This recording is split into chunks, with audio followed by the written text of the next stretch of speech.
12-0. What if I was to tell you that one of these teams played the worst game, the sloppiest game that we've seen them play in quite some time, and the other one of these teams played one of the best games they've played all season, and yet still lost by darn near 30 points? That's the Georgia Tech rivalry, if you'd like to still call it that. Sure. Our team is 12-0. Our team is headed to the college football playoff, and we've got a lot to say about that here on the Locked On Bulldogs podcast. You are Locked On Bulldogs, your daily podcast on the Georgia Bulldogs, part of the Locked On Podcast Network, your team every day.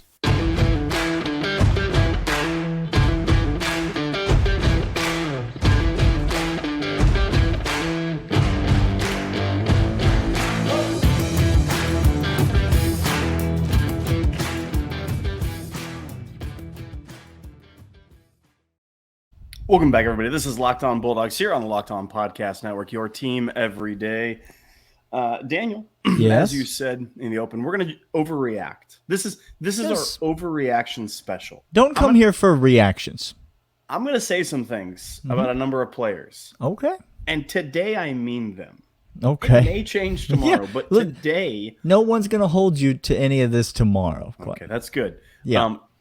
And we're going to talk about the G-Tech game. We're going to talk about the three phases. We might even get into around college football. And did anything happen around college football today? We may overreact on that because let's start here. Okay. Daniel. All right, let's do that. This is the best 2 years in program history. Yeah, that's for UGA. There's literally no way that anyone could argue with that. And if you are, you're a Tennessee fan. That's a whole nother situation. Okay. So best 2 years in program history. We took care of business. It wasn't pretty. Nope. It was sloppy. We're going to get into some things. But I want to overact by saying this again. It feels redundant at this point, but redundancy is a good thing. No, let's do that. We are the pinnacle of college football. Undefeated. Daniel. Yes. We haven't lost all year. We haven't lost against anybody within our same division in a generation, according to some babies out there. Well, it feels like it. It feels like that. And we are well on our way to securing the number one spot in college football playoff and running through a field of people that couldn't handle their business in their situation. No, just defecated all down their legs. And yet they're going to find their way, some of them, into said college football playoff. And we'll get to that later. Listen, on Tuesday, when we do our little college football playoff ranking look ahead, I've got some things that I would like to say, but I'm going to hold those. I'm going to hold those things. Let's just do quick little snippets. Until Tuesday. Give me the field against us. If please, whatever team you're talking about right now, please. Ooh, there's a chance that the Team X might get it. Please let them in. Please, let me please let them in and put them at 4. Please. Sure. I don't care. I would love it. I would love nothing more. Let's talk about this Georgia team because, as you said, Clint, we're fine. Now, you mentioned it. Is sloppy play ever a good thing? No, it's not. Is undisciplined play, which we were at times, is that ever a good thing? No, it's not. No. It's not characteristic of this Georgia team. And I thought for good chunks of the first half, this Georgia team looked really off. Now, that being said, they gave up a touchdown on the opening drive of the game, and then the fourth string gave up a garbage time touchdown late in the game. The defense held Georgia Tech to 2 yards in the third quarter, Clint. Yes. 2 yards in the third quarter. The offense wasn't perfect, and yet here we come rolling at play after play, drive after drive. Yeah. We just put our foot on you and suffocate you.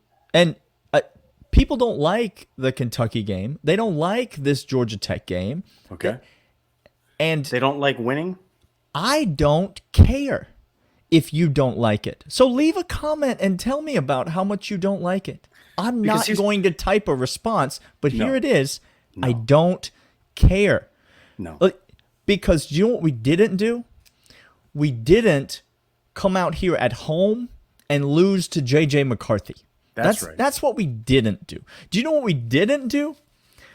We didn't lose back-to-back weeks to Georgia Tech and NC State when we had a spot in the college football playoff. Do you know what we didn't do? We didn't lose to South Carolina at home when all we had to do was win that game and waltz into the college football. Can I just say, my love for Beamer Ball has well been documented, okay? We keep it in the family. We keep it. Look, here's the deal. This Georgia team, Daniel, did exactly what they needed to do. The sloppiest play, the most ridiculously called officiated game I've ever seen. Daniel. I mean, my wife, mild-mannered. The mildest. Really never comments on the game. Enjoys the game. Doesn't feel the need to comment on the game. Said, does it seem like the officiating's all going one direction in this game? The answer is yes. The answer is it was. It is. Okay. Yeah. But I want to start where absolutely this game, Daniel, was one for us to keep us in the sloppiness of the play. I'm going to start on the trenches side of this ball. Offensive and defensive line showed out in this game. They did. Showed out. The offensive line. Now, look, listen here. G-Tech, the things that I look for, this is one of the principles in betting sports. If you get a coach fired and then a new coach comes in and gets his team hyped, I'll bet on that coach because the guys are rallying around him. Auburn, a couple of weeks ago, G-Tech, they rallied around Key. Yeah. And they rallied around a head coach coming in or interim coach coming in, which, by the way, hire him right now, Georgia Tech. I don't know what you're doing. No, they're going to mess around. I know they're going to mess around, but whatever. UConn. Oh, gosh. Oh, yes, please. But here's the offensive line did their job. Stetson Bennett, for the most part, was not hurried. There was a couple plays that he was hurried and he escaped and he ran. But for the most part, he wasn't hurried. The offensive line play near the goal line was much improved. All things considered, that run. I thought for a minute it was going to be just as bad early, but it wasn't. It was not. So I know it's Georgia Tech. I know it's a decrease in talent level. However, those guys were fired up and our offensive line was playing well. Defensive line was playing well in the same manner. I'm going to get to the secondary here in a hot moment. I'm going to just pause on that. But the offensive defensive line carried this team again, which, Daniel, should only give you more confidence heading into LSU and heading into the college football playoff. Because all the teams that we have in front of us, literally all of them, are fundamentally physical and want to run. All of them. And you don't do that against us. Not against us. And we, again, the offensive line, as you said, looked a lot better today. Kenny Mack looked... I need a whole segment for him. Looked fantastic. We're going to talk about the backs because it's not just him that you need a segment for. We're going to talk about them second segment, but I thought you're absolutely right. This game was won in the trenches. This is the identity of this team. Yes. So, this team is not as good as last year's team. No, we thought they could be. They are not. They are not. No. College football is not as good as last year's college football. And I present to you as Exhibit A all of the games that have happened. So, the team doesn't need to be as good. The team doesn't need to be as good, is my point, to win it all. This team does have flaws, but they also have incredible strengths that they are able to leverage. And if you look at these games in a vacuum and you say, this is the mistake people made last year when they said Georgia's going to get beat by Michigan, Georgia's going to get beat in the national championship by Alabama. You look at these games in a vacuum and you say, Georgia can't be explosive. Team X is incredibly explosive. Sure. Georgia plays good defense. Team X also plays good defense. So the advantage goes to Team X. Well, that's not how it works. No. Because when two teams match up against each other, you have to beat the guy in front of you. Okay? Correct. You can't just be better on tape than Georgia, because there are schools that have maybe better resumes than Georgia. I said on Friday's show, I'll double down and say it again. Michigan's going to be ranked number 1 on Tuesday, and thank you for that. Cool. I'm happy about it. Don't care. Michigan has a great resume, but Michigan hasn't played Georgia. I'm not saying they haven't. Ohio State's not a good team, but I'm saying they haven't played Georgia. When you play us, you have to beat us the way that we want to play because Georgia dictates the way the game is played. And so I just don't. And that's the thing I think people miss. Again, Kirby wanted the game this way. I saw that very slow-moving counter 3 plays into the game and saw it all game long, him wanting to set it up, and they just kept going back to it time and time. Because you know why? Kirby wanted it that way for a reason. Again, we've got plenty of things that we're going to talk about this game. Okay. The game was sloppy. Georgia did not look great. But if you're here to complain about the Georgia Bulldogs, I just don't want to hear it. We're not here for it. We're 12-0. We are the best team in college football this season. We're not the best team in college football history. We're the best team in college football this season, and that's all we have to be. That's right. We have 3 more games. That's right. To win, and we are going home victors again. So we got more to discuss, and we will get to all of it right after Clint tells you about this. But first, I want to let you know about Upside. Upside is a fantastic app that you use right at your fingertips, right on your phone, wherever you shop, wherever you do it. With your fingerprints, technically. You put it right on the app. True. But you don't. If you have one of those old phones, it's the Face ID, but in the old phones, you had to put the fingerprint on. That's right. Right at your fingertips. Upside is a fantastic app. Wherever you do your shopping, you record, you use the app at these places, gas station, grocery store, maybe at, Delta Airlines, or maybe at, Holiday Inn. Okay. Maybe if a couple money line parlays come into play, maybe that's where you need to go. Maybe. And right now, Upside is giving you your $5 on your first $10 that you use on the app with promo code Locked On. Upside, it's not too good to be true. By the way, you brought it up, and so I'll just lead off the second segment with it. Dukes, I thought we were going to get there. I thought we were going to get home. Listen, they robbed us with that punt muff call to end the first half. If that call gets called correctly, this is a totally different game. Dukes, we were robbed. Robbed, Dukes. We were robbed. By the way, Daniel, pre-production here. Okay, we need Dukes on the show. Let's talk about what we're going to talk about on the show today. We need Dukes on the show. 13 minutes in. Hey, let's make it happen. Okay. All right. Good. Does he have any experience in front of the camera? Hard to say. Not as much as these guys right here. All right, let's get to these running backs because Daniel, Kenny McIntosh is firmly. Okay. Last week I said possibly, and I would go better than DeAndre Swift. He is firmly entrenched himself well above DeAndre Smith. He hit that wheel route, Clint. He hit that wheel route, and it was just go time. Oh, my. Just rock you to sleep. Go time. I loved everything about Kenny Mack in this game. I loved everything about Daijun Edwards in this game. Daijun Edwards out here averaging 7 yards a carry just like Kenny McIntosh did. That's Two backs averaging 7 yards a carry. Kendall Milton obviously had that one big explosive run, so his yards per carry were also through the roof, astronomical. But the two main backs, they were as advertised in this game. The offensive 100%. line played great, and I just gotta say, I'll parlay this conversation into another conversation. You saw him. I know you did. He was out there for one play. I saw. It was an attempt to draw the other team offsides. It was. It was a play that was never going to be snapped. No. And then A.D. Mitchell never saw the field again. But what did we learn, Daniel? You don't put him out there, even as a decoy, if there's not a world in which he's going to go.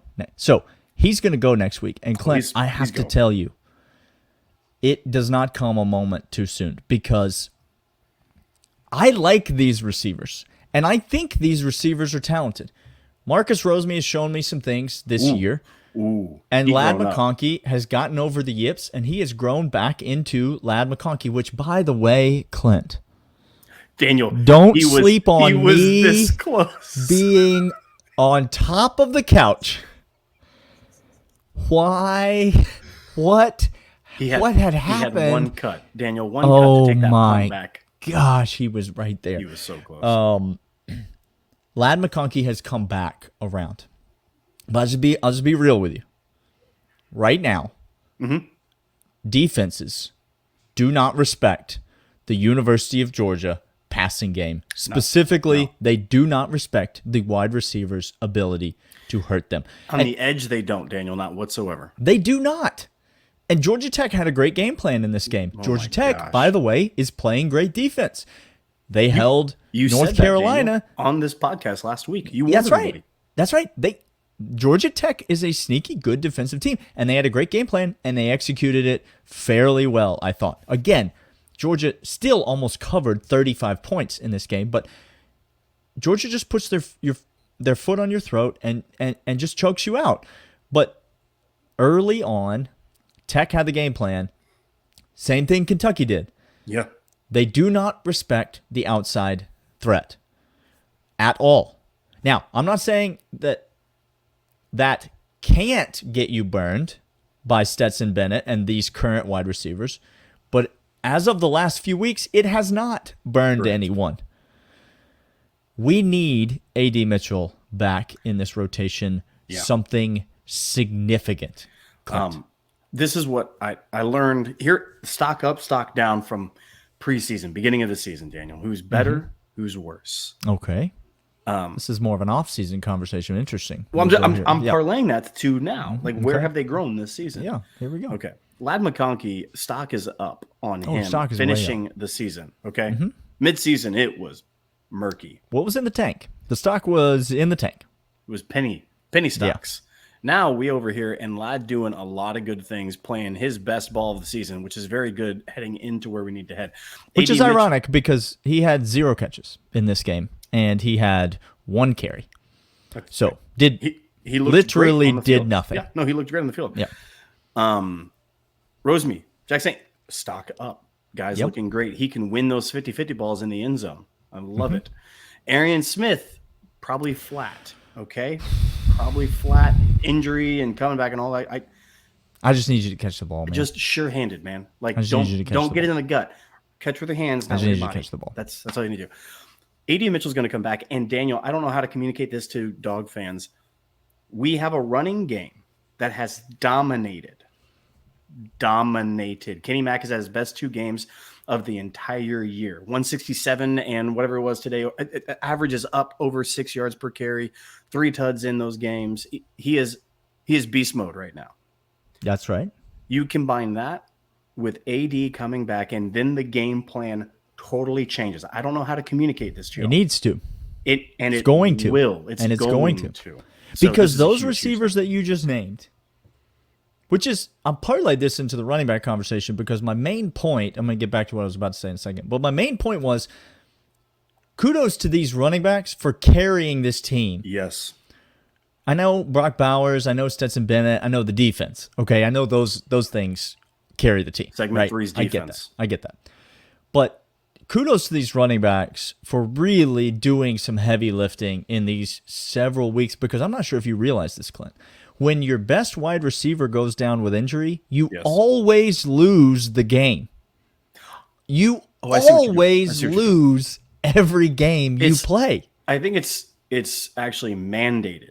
NCAA rules mandate you can't win games correct. After that. Okay, good.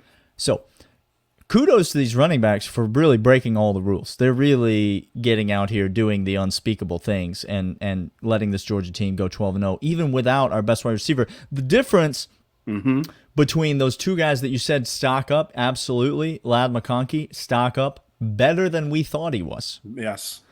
Marcus Rosemy, stock up, better than we thought he was. And that's sort of just to paraphrase what you were just saying. These guys have outperformed even our expectations of them, even though they were high. But that's not an objective measuring stick, right? No. That's a comparative measuring stick, a subjective measurement. Their ceiling is still way down here. And A.D. Mitchell's ceiling is still way up here Sky off high. the screen. So it's a massive difference when this guy is healthy and in there. And I don't know if he'll be 100% next week against LSU, but he's going to be 100%. having him back in the rotation is going to change things because it's going to roll coverages in different ways, and it's going to free up. Don't sleep on. There it is. 5 days too early. Lad McConkey having a huge game in the SEC championship game. And that's what fans don't realize. I wish, again, we could look and be like, oh, it was sloppy. Oh, it was bad. But you have no clue when you take guys out. Defenses are able to adjust. And when you are able to do defense adjusting and not sit on an island, you don't get cooked as much. The play over the top isn't there because you do too deep. Safety. That's right. You can do that. AD comes back, and all of a sudden, you can't do that. We're going to come back after this, talk about this defense. But first, we'll let you know about Nissan. This segment is brought to you by and been inspired by the new designs featured across Nissan, the thrilling designs, Daniel, because thrilling is so key here. Oh, yes. We like to thrill. The new lineup. We do. Vehicles. We like to thrill. Daniel. I'll take the word thrilling just in your mind. If you just take the word thrilling, highlight it in yellow. That's how important it is. That's how significant it is. Pursue what thrills you in the all-new Frontier, Armada, or Pathfinder today. Available now at NissanUSA.com. And the thrilling performance was brought to you, I think, Daniel, quite frankly, by Kenny Mack. Kenny Mack was the thrilling performance of this game. NissanUSA.com. All right, Clint. So let's shift back to the defensive side of the ball, if I may. Please. I love these linebackers. Yep. I love what? They're hunters. They're missiles. I thought Ryan Davis had his best game as a Georgia Bulldog in this game. Want to give him a shout out. Career. Thank you. Yep. I thought Ryan Davis had one of his better games. He did. I love this defensive line. You know that. When Jalen Carter plays his last game for the University of Georgia, I hope I weep tears of joy because we will have just won the national championship. Correct. But at some point, I will weep legitimate tears of sadness that we're never going to get to see him suit up in the red and black again. This is a generational player. Yeah. This is one of the, if not the best defensive player to ever come through Athens. Just three more. We got three more. 88 is something else. You watch him, technique, physicality, speed, size, brutality. He has it all, Daniel. It's quite a specimen out there. You watch him on the defensive line. He has changed this defense back, Daniel. We kind of hit a blip. There was some inflation happening. The linebackers weren't able to be those heat-seeking missiles that we saw them being. Now they are. Again, Ryan Davis would not have had his best game if Jalen Carter was not in that mix up there. So it was fantastic. So, yes, this defense, Daniel, statistically, similar-ish to last year. And again, you are nitpicking when you say anything about this defense. Because, again, opening drive of the game, touchdown. Sure. And then a garbage time touchdown. Oh, my God. These are the only points allowed by this defense. They shut down Georgia Tech. Again, we're talking about the second and third quarter. Go look at the total yardage numbers for Georgia Tech because it is eye-opening. It really was. And so you are nitpicking, and I totally understand that. But I saw two things on the defense that I did not care for. Yep. Number one, you're not going to care for either. That I'm even bringing it up. 24 got beat again. Okay. Nope. Did he or did he not? This is not even top 5 concerns for me on this defense. I don't know why it's the first one out of your mouth. It's not my number one concern, but it is one of my only 2 concerns for this defense. I have 2, and they're drastically opposite. Yes, he got beat. Malachi Starks got beat, 100%. I'm interested to hear what your second one is because I know that my second one is also shared by you. Okay. Keely Ringo is an unbelievable coverage corner. Sure. But at this point, I'm really struggling to not use the word soft when I talk about his physicality and his willingness to get his nose in there and tackle. It's not just this game. Nope. It's not been his entire career, which is what is frustrating because he has gotten his nose in there. He's got an incredible size for his position and should be a brute. He should be an absolute physical force in terms of blowing up blocks on screenplays, in terms of getting his nose to the football and making tackles. But lately, and specifically in this game, he was getting abused by wide receivers blocking him. Clint, that is not good. No. I don't like it at all. Again, there's no better coverage player on our team than Keely Ringo, and he makes some crazy town plays and just almost effortlessly seems to be in position on some of these coverages. Yeah. But he almost effortlessly tries to tackle the ball carrier when the ball carrier comes near him too. And therein lies the problem. There I is think, with less Keely than Ringo. effort when he tackles. Exactly. That is 100% true. He is soft in those. Look, total speculation. This is overreaction, Daniel. Yeah, I just called our second best defensive player soft, so it's probably overreaction. He's not our second best player on defense. He's not even close to our second best player on defense. He'll be the second player off this defense drafted. How about that? He will be, and that is exactly why I think he is soft, Daniel, because he knows it. Yeah. He got the word. Yeah. And Kirby has asked him twice this season, do you want to play? Yeah. He's asked, do you? And I think Keely Ringo, if he had the choice right now, would be like, I don't think he wanted to play in this game. He did not want to play in this game. I hope he wants to play in the next three. Me too. But I don't think he wanted to play in this one. In April and March. I think he knows the combine. I think he knows the results. I think he knows the measurables. Here's my biggest thing.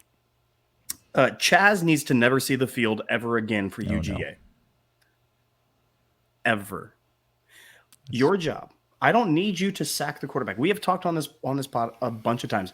Sacks are an inflated statistic that don't mean too much. Okay? Right. Pressure havoc means a lot, especially when they come up against Georgia because they want to get the ball out because they know how talented we are. All you have to do, Chaz, literally for this defense to have success is you're on an edge and you keep that outside shoulder of the tackle just firmly in place. Just turn him back in. That's just all you have to do. Turn him in. Mm-hmm. Because we got dudes over there. Jalen Carter. All of our linebackers. Yeah. Just go watch tape of every play of Nolan Smith's entire career. Every play. And try to somehow channel your inner four. Because it's not great. No. Clint. It's the liability, Daniel. There were two guys being picked on this game. Chaz and Keely were picked on repeatedly. They found the weak link and they went at him. Other than that, Daniel, this defense is and again, you're splitting hairs. I am. A defense that gave up 7 points in meaningful football. I am. And again, this defense is go look at the statistics. Is elite. I'm not making this up. That's correct. We are dang near close to last year's defense. Very, very, very close. That is freakish. Okay. It is. And again, the teams we're going to play in the playoff are worse than last year's Alabama, at least. Better than Georgia Tech, worse than all the teams we've already faced. That's right. Okay, good. Okay. Well, including South Carolina. Okay. We did beat them, didn't we? I can't remember back that far. We beat them. Two other schools that were trying to get in the playoffs did not. Fascinating. Okay. Well, who did we not beat, though? All right. Well, I guess we'll see y'all next time on the Locked On Bulldogs podcast. Keep firing at those parlays, fellas. We will listen. Get out there, get after it. You have the full support of the Locked On Bulldogs podcast behind you. We're pulling for you. We will see y'all on Tuesday for more thoughts, more takes as we get ready for the SEC championship game this weekend. We'll see y'all later.